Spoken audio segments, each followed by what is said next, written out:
Well, I thought maybe a good place to start this discussion would be to think a bit more about these ideas of novelty and usefulness. And since it came up with reference to Professor Thomas Young's talk, I wonder if you had any comment about this idea of usefulness and how it comes into your conception of when you're choreographing or performing, and if that has anything, how you conceive of that concept in your work.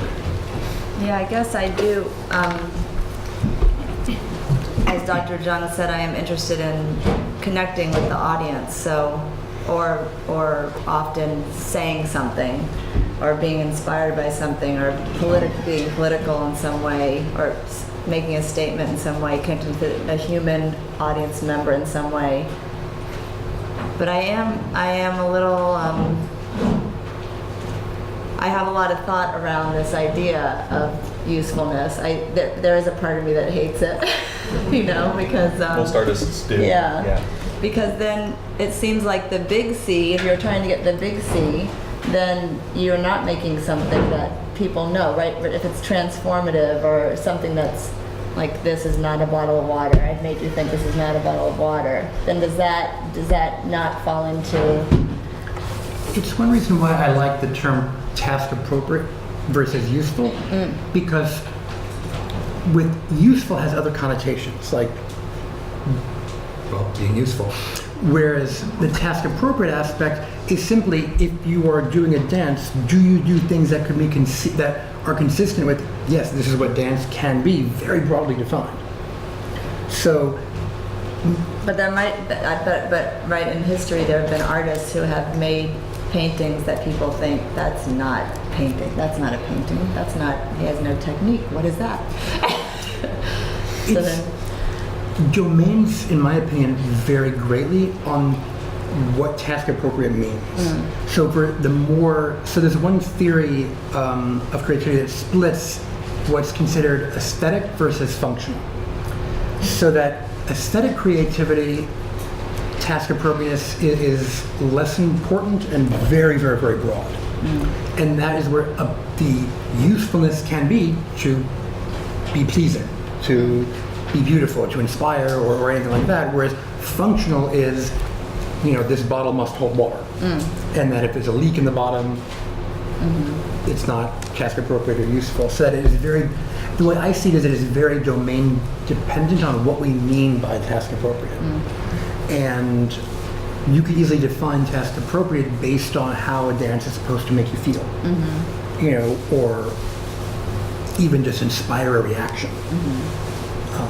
Would be my... Yeah, I like that. And we spent some time down at the Museum of Modern Art this morning and saw Van Gogh, whose painting is exactly as you described.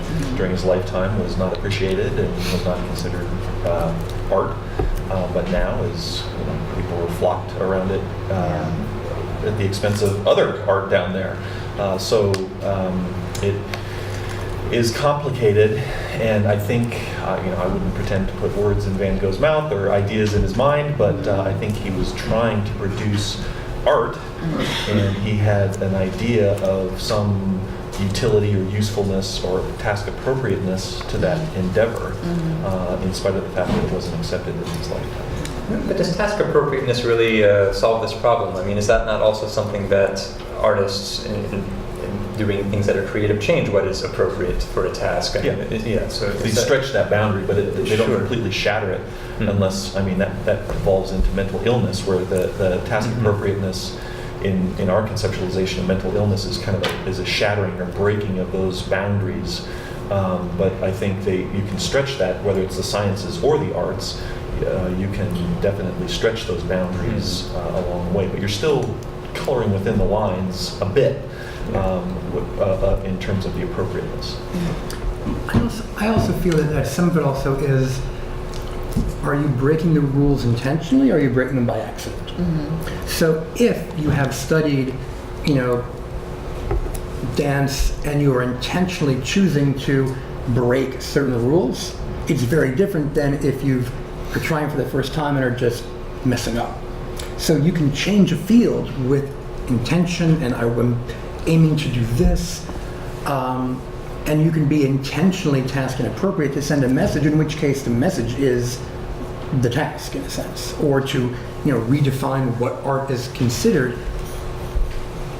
your goals or task isn't to make traditional art, and it's to break those boundaries, and whether or not you're successful in breaking those boundaries or in redefining art can be whether or not you were appropriate in your design task. Yeah.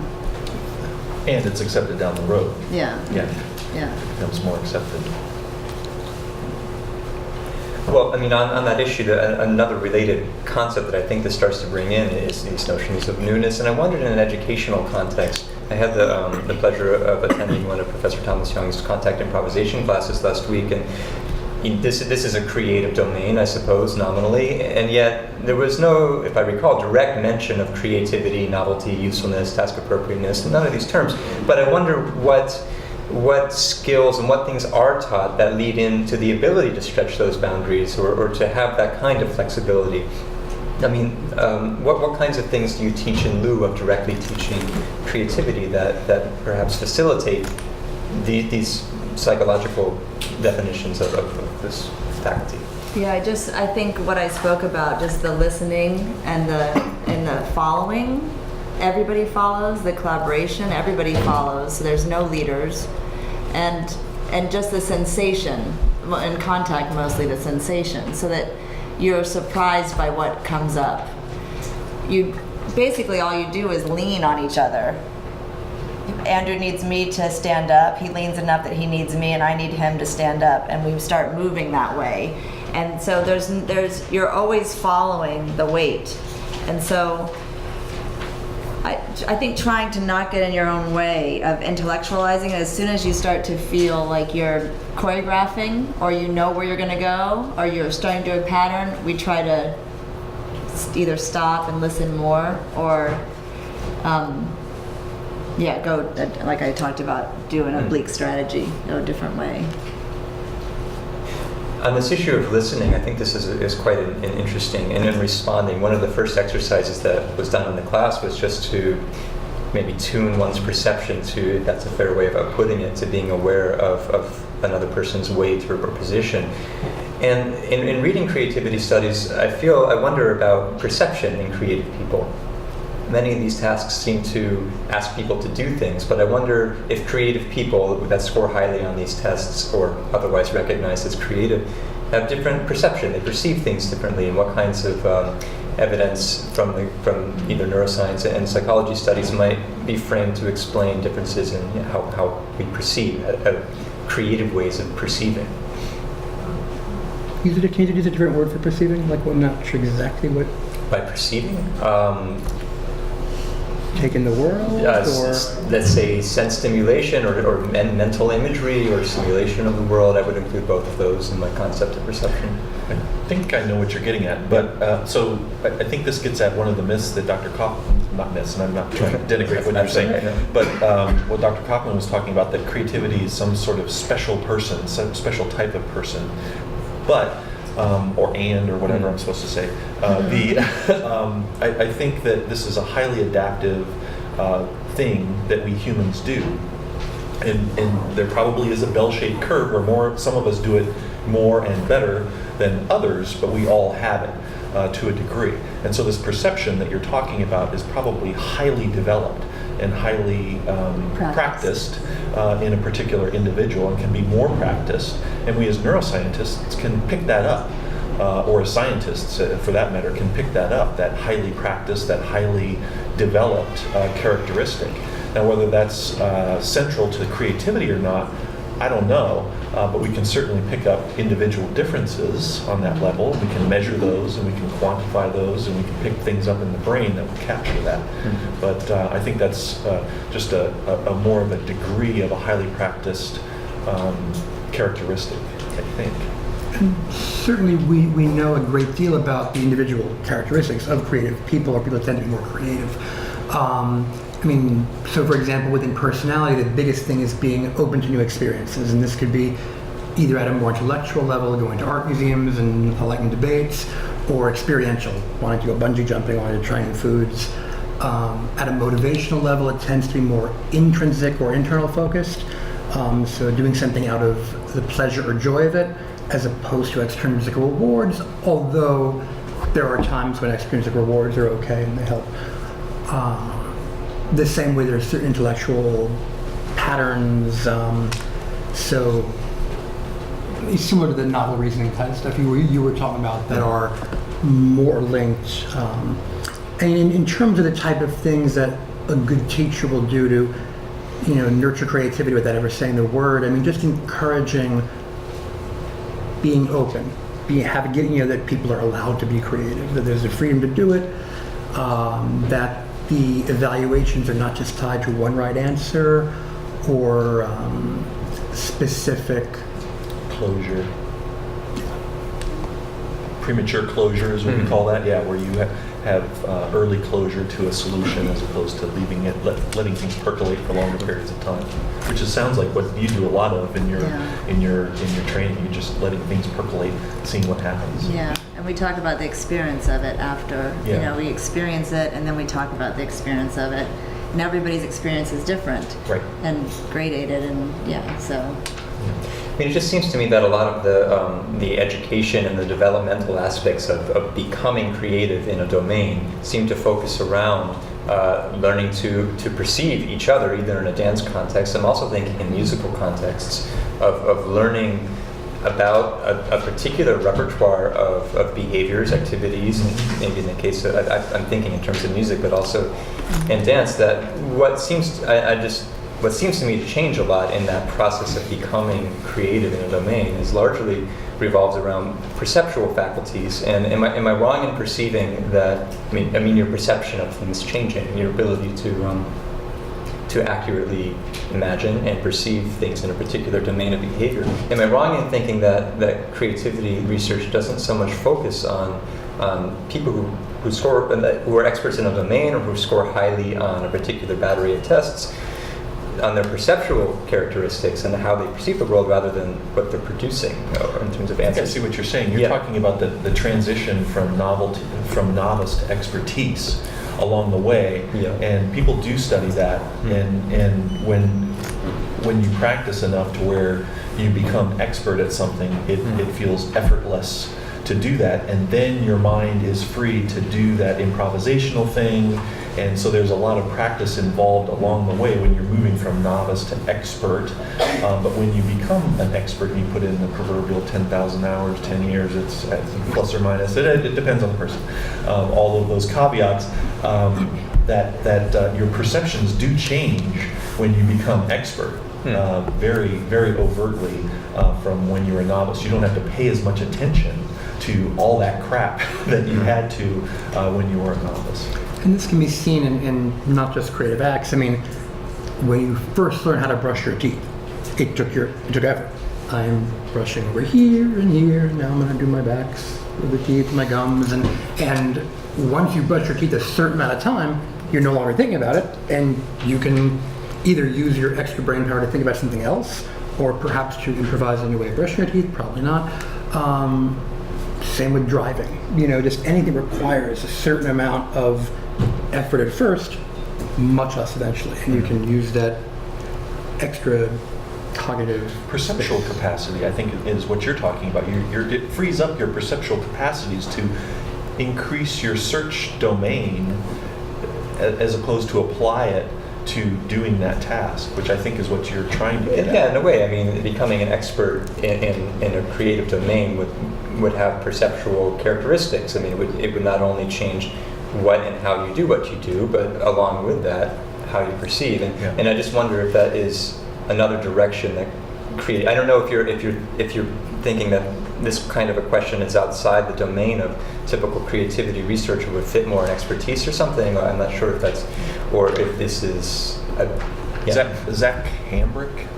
There are people who study expertise. And this one person whose name I almost remember is an individual who does that. And there are people who study expertise and acquisition, Zach Amber, who study this transition. But it is not something, to my awareness, that creativity people, certainly neuroscientists don't study this, but there's probably a domain within creativity research where some people study this. I mean, particularly career trajectory, stuff like that, but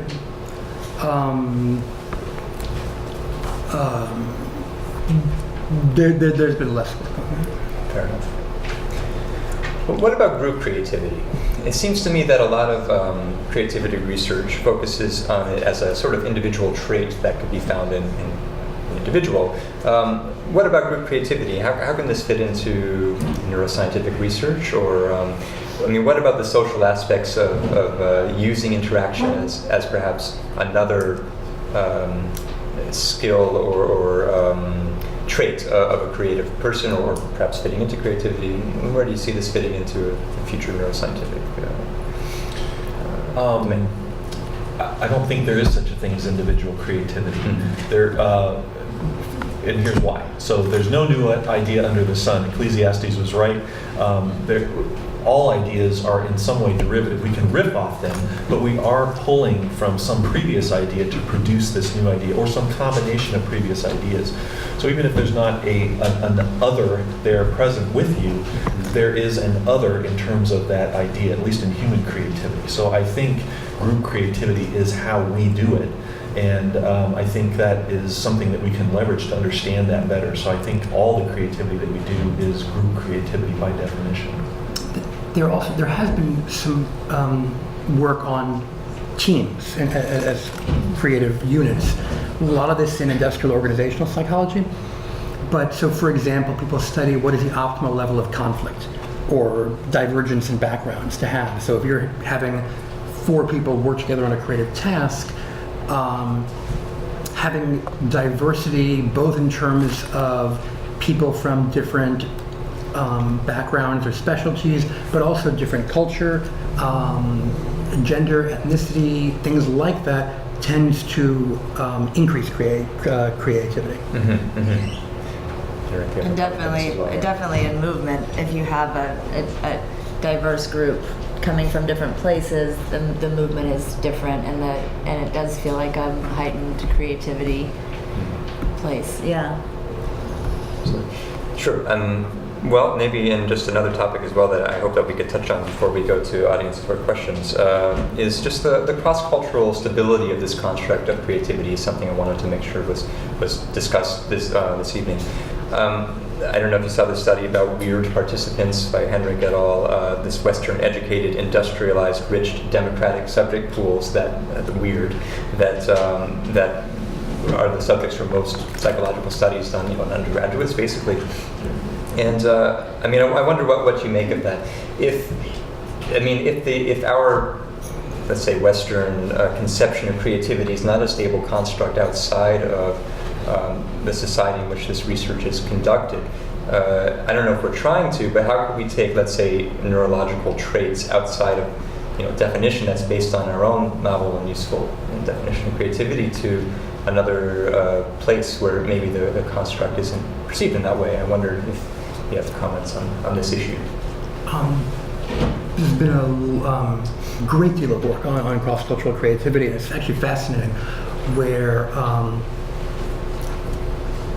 there often is more of a tendency in Eastern cultures to emphasize more authenticity and aesthetics over the novel useful aspects, and that so Western cultures tend to emphasize being shockingly different, being totally new, whereas Eastern cultures are more likely to emphasize being able to build off something and make it better, being able to work within constraints. But generally, different cultures tend to evaluate creativity pretty similarly. There's been a huge amount of interest in Korea, China, in creativity over the last 10 to 20 years. And there's been a lot of collaboration, and an awful lot of this stuff holds up in a very general way. Most of these studies across cultures, with some differences, but yeah, including in the neurosciences, we're now starting to pool our samples. There's a paper that is not published yet, but is now out for review, where we are looking at these measures in the Chinese sample. Now, admittedly, they're weird-ish. They're Eastern, industrialized, rich and democratic. But they're weird-ish, certainly. But being able to look at huge samples, 350 plus college students from China, 250 from our lab. We're able to look at cross-cultural differences, or in this case, similarities. It's telling the same story. Look forward to reading that. Yeah. Great. So I think at this point we can open to questions from the audience. So if you're going to ask a question, if you could please stand up and speak up, and then we will address your question. So yes, please. You mentioned differences for place in terms of the understanding the importance of creativity. I wonder if any of you can comment on the difference in emphasis and understanding and admiration of creativity over time, because in my field, which is architecture, in the 20th century, it became so terribly important to be original over to be technically excellent, which of course has its problems. I wonder if you could comment on that, generally speaking, in the history of Sounds like a you the interest question. in creativity. There hasn't been enough work on this. There's been a lot of discussion that it's important to study, and I know a lot of people who are planning this type of work.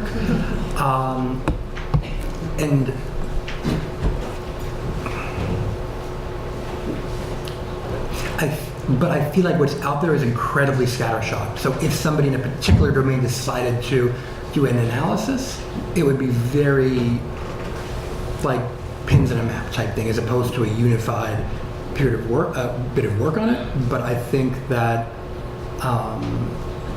it's incredibly important, and I think that things like Amazon and computer-based data mining that will be available in years to come, particularly, will make this research much more doable. But I actually don't know a lot of work on this, but there should be. I don't either, and I think it is important to find out why at certain points in history, the Renaissance, for example, there's this explosion in creativity. What societal things happened that could have influenced this creative thing? Having a patron or a mentor or something, did this profoundly influence creativity? What were the external factors as opposed to the intrinsic factors that were related to creativity? I think that'd be very important to understand. And there's been some historiometric work on it where they've looked at historical data. So Dean Simonton's done some of this work, but it tends to be much more general in terms of like throughout history, what types of events tend to co-occur with greater creativity, as opposed to how does the conceptions of creativity change. So I know there's been two studies, one of Turkish writers, one of Chinese writers, that have looked at some of the differences over time and what the values within society and what was going on and how that affected some of the changes. But these were kind of isolated papers and didn't lead to any other work on it. So Carol Becker did the School of the Arts, so you'll see very quickly my bias. But I feel like the divergence, and Colleen, you're an artist up there, so I feel like I have to say this. Divergence between scientists and artists, it seems to me, in discourse, has to do with product. And not just the functionality, not just the notion that art is useful or not useful, because of course we can talk culturally why art is useful.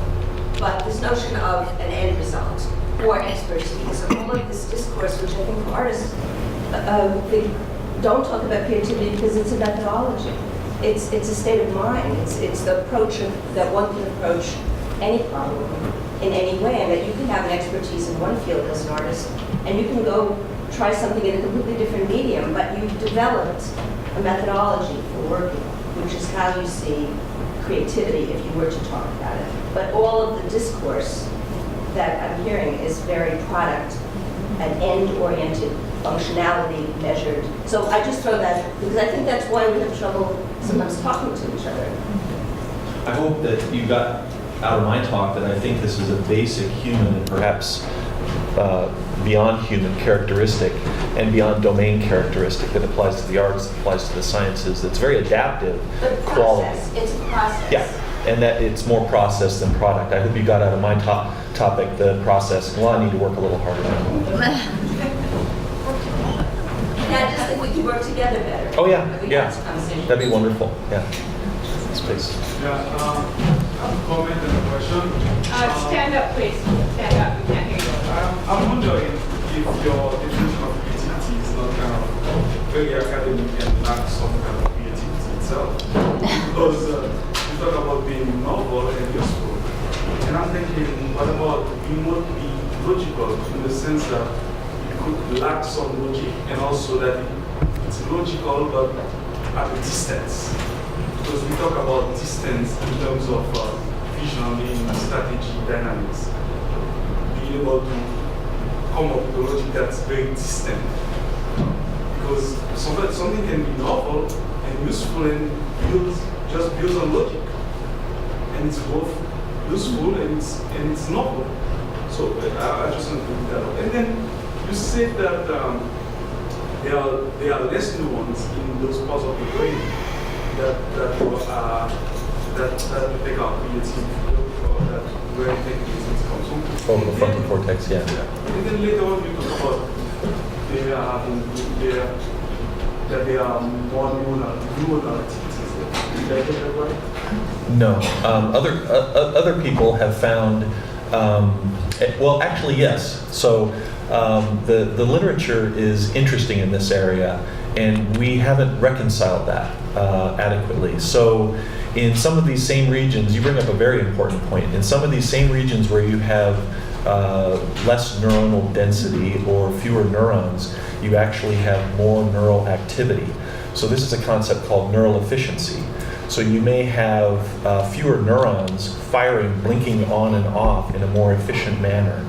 So they are coming to bear or are firing when necessary to a given task, whether it's creativity or improvisation or something like this. You see this in intelligence research that actually there's neuronal pruning that's going on as people are getting old, as young children are getting older. They're losing neurons as they're getting more intelligent. How can that be? Because you have to get a more efficient brain and to sculpt the brain in such a way that it can fire in service of environmental demands.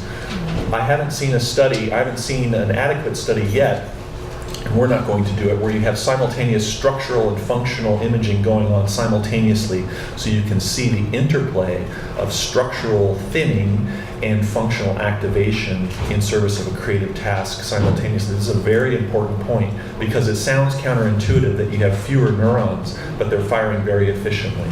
But in the case of children, isn't that because they get more, you see more relationships between the neuron networks? Yes, and you see that it doesn't stop in childhood, it goes on throughout life. You see neurons that there are more relationships. This goes on throughout life. If the environment demands of you a particular behavioral repertoire, your brain will sculpt itself to serve that behavioral repertoire. So in childhood, that is more pronounced. But even if your behavioral repertoire, whatever it is, changed dramatically and you had to do a different thing in your brain, in your environment, your brain would sculpt itself to meet that environmental demand over time.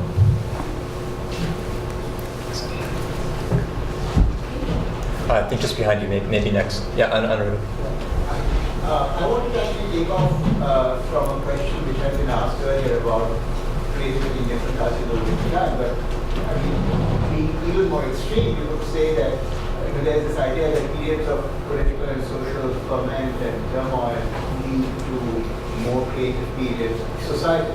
And let's say the early years of the Soviet Revolution, before things became much more efficient, there was a period of tremendous creativity in arts and theater and literature and music and so on. I mean, how do you even begin to quantify something like that within this sort of framework? Because that seems like a hugely social and political context in which things are happening. And the individual, it's the interaction between the individual and the social context, and that whole interplay Yeah, I don't really know how it would fit into this sort of formal structures that we have. It doesn't. I mean, it's impossible. Yeah, it's impossible to capture that, just as it's impossible to capture the creative dancing brain, virtually impossible to capture that in the scanner, for example. So we get at some of those things very obliquely, but something as complex as that is that you just described is just I cannot imagine a way to capture the complexity of that in a neuroimaging environment. I'm not even thinking about neuroimaging, but Oh, okay. the formal structure as I'm sorry, this sort of formal study of sort of psychological study of creativity. Usually the only way that it really has been studied has been with what's called historiometric work, where they basically, and there's this highly flawed methodology, but you go back and you do things like counting the number of works, the number of art or music still done today, for example, and then you can trace what was going on and then try to overlay what was going on in the country at that time. But that's highly flawed and only getting at a certain tiny bit of it. 1, 2, yeah. I'd like to have a direct response. Oh, okay, please. Historians actually do this. Right. Speaking as a historian, I mean, that's exactly the kinds of things that historians study, as well as this, the changing concepts of creativity. So, Yeah. Great. Please. I just was a little bit disturbed before by this kind of dichotomy. I think it was you, Professor Kaufman, that you were setting up between the intentional and the accidental. And certainly sometimes the most inventive ideas come not through intention, but through accident. And in fact, it's the way the artist then seizes these accidental discoveries and builds upon them that is some of the most creative. So I don't think this notion, I don't think one can brush off the accident as something that's unrelated to creativity. And that was not my intention, in that it's knowing what to do with the accident. So much more in terms of like, if you are writing and are making grammatical errors because you don't know any better versus you are doing it intentionally to make a point, that's a distinction to be made. But there is accidental discovery that happens all the time, whether it's in the arts or science or anything. And knowing what to do and having these sudden insights that come out of mistakes or random things and knowing what to do with that it's that combination that leads to an awful lot of pretty great stuff. Yes, please. So James, you mentioned that some of these creativity tests, you can train individuals to be creative on those tests. So how can we foster and creativity and innovation without teaching to the tests? I mean, to me, one of the biggest ways is instilling some of the values of that. And there have been a lot of studies showing that people, from teachers to bosses to everyday people, have certain biases against creative people. And people who say they like creativity will then actually indicate they don't like behaviors associated with creativity. And creativity does have a cost. It takes time, it costs resources. Creative people sometimes can be a pain in the ass. And to instill to the gatekeepers, that it is important and that it's not and or, in that it's you can instill creative values or creative abilities while teaching domain content. That it's not like you need 10 minutes of creativity time. It's weaving in just these very basic principles of thinking divergently or just thinking different ideas, and allowing that is, to me, the biggest thing that we can do. Oh, I see. Right, please, yes. Could you talk a little bit about people in their early 20s, and when the myelination is occurring in the brain, there's more of a behavior of risk-taking and also more of a joy in play, just for the sake of play, and the accidents you were talking about just now. Can you talk about why that time of your life is so how you can Sure. extend it? Certainly, one thing that comes to mind is that one of the main theories of intelligence is the idea of crystallized and fluid intelligence. And crystallized are all the things that we've acquired knowledge-wise. So we learned vocabulary or mathematics, and fluid is the ability to problem solve in new situations. Learning how to, use your new iPhone or whatever. If we look at these abilities, crystallized stays constant up to our 60s. Fluid starts plummeting in our 20s, continues to plummet 30s, 40s, etc. And so the ability to actively deal with new things and be able to problem solve and figure stuff out, we're at our peak at 19, 20, 21. It's not the only reason, but I think that time of late teens, early 20s is a special period for several reasons, and one of it is kind of cognitively. So I think we have time for one more question, and then we will adjourn for our reception. So please. Professor Jung, by being so self-absorbed, creative people lack empathy.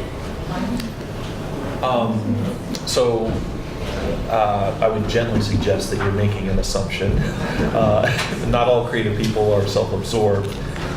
It does take some concentration and some time away from that outside perspective, as I was talking about during my talk. It's that internal time. And all of us spend vast amounts of time in our internal space, self-absorbed, to use your nomenclature. So I think it's very adaptive to have that time where we are thinking about our relationships, thinking about our activities and mental simulation before we implement behavior, and that allows us to implement more effective behaviors out in the world. So in terms of empathy, I think that self-absorption, to use your nomenclature, could allow us to implement empathetic behaviors more effectively in the long term. It's also worth noting that there have been some studies on narcissism and creativity, and narcissists tend to have much higher self-beliefs that they are creative, but there is no difference in actual creativity.